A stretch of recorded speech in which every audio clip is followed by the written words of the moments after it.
Let's compare the three types of salt and what's the difference and how you should eat salt.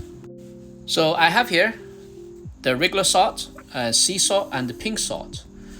They are all pretty much sodium chloride, and our heart and blood pressure responds to that.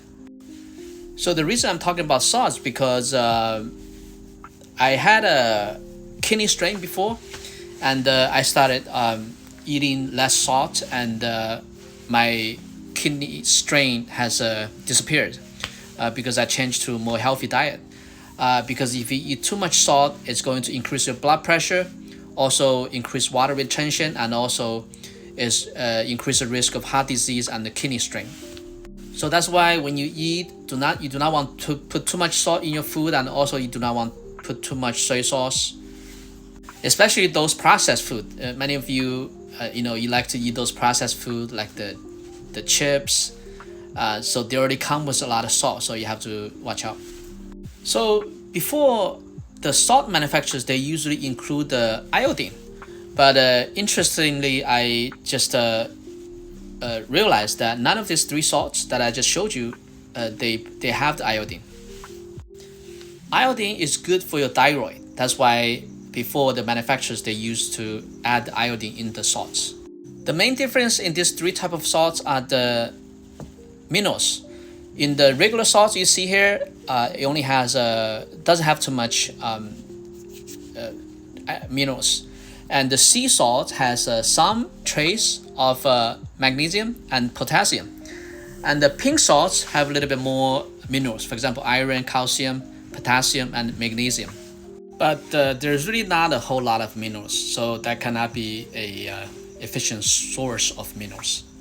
In TCM, salt enter the kidney meridian. In TCM, if you eat too much salt, it will accumulate a lot of water and your body is going to be damp, and also it will deplete your kidney qi as well. Now let's talk about what's bad about these three types of salts. The regular table salt is refined, so it may contain additives. Sea salt, because it's made from the sea, right? So it may contain some microplastics. So although pink salt, it doesn't really have too much extra minerals, but and yes, it's a little bit overpriced, but it's less toxic. It doesn't have none of those the two health concerns of the other two salts we just talked about. There used to be actually interesting background information for the pink salt.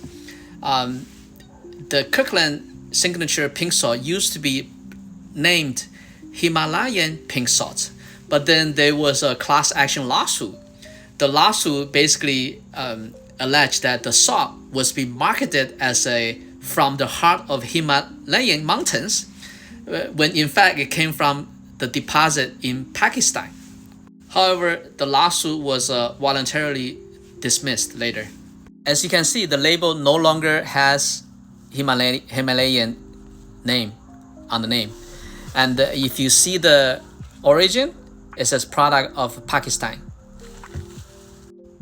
So what's the verdict? There's no huge difference in these three types of salts.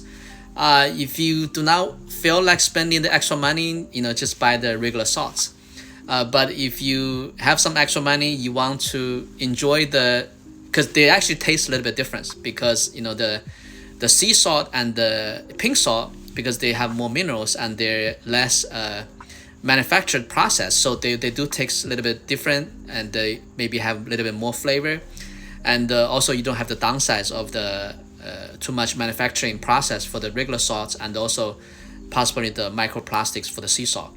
So if you are okay with spending a little bit extra, you can get the pink salts. It's not a whole lot, maybe $5 more. So let me know what kind of salt do you eat. Follow my account, leave a comment. See you next time.